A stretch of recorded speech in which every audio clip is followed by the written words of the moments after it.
Hello, good afternoon people. Now I'm here Jeffrey Mendez Bunyo Vlogs. Welcome to my vlogs.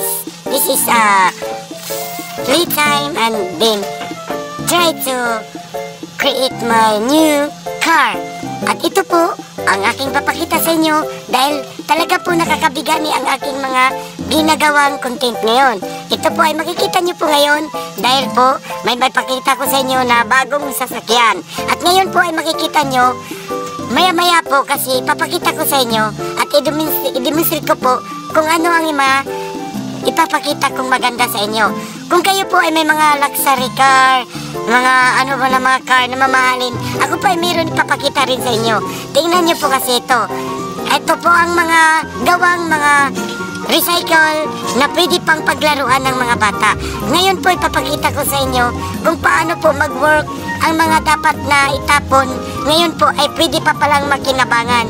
Pwede pa itong gawin nating car upang magamit ng mga bata natin, mga anak, mga kids. Lahat po yan ay pwede po natin i-apply o gawin natin. Ito po, ipapakita ko po sa inyo maya-maya. At ito po ay makikita nyo. At bihira lang po ito na sasakyan. Makikita nyo po ito. Kung hindi lamang saan-saan. Dito lang po sa vlog ko makikita nyo po.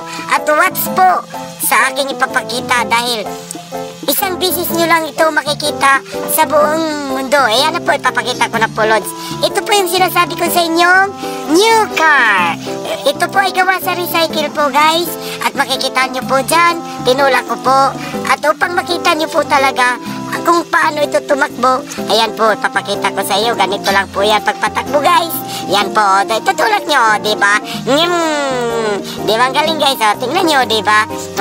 Ito po ay mga gawa sa mga recycle na mga gamit na dapat ay itapon na. Pero ngayon po ay binuon po namin at ginawa namin ng paraan upang ito ay kinabangan ng ating mga anak.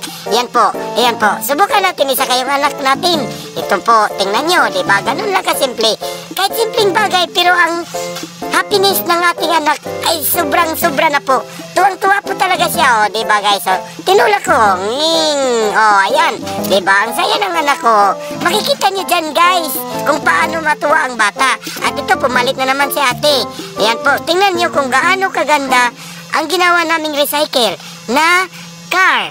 Ayan po, diba? Ang tawag po dito sa amin ay kariton. Pero iwan ko lang, isang gulong lang ito. Pero subukan nyo gumawa ng ganito. Kung diba, kahit ganito kasimple, ngunit naman ito'y napaka-laking tuwa ng anak natin sa atin. Kasi may bagong silang laruan. Bukod pa dun sa bagong laruan, ito po ay nagbibigay ng ligaya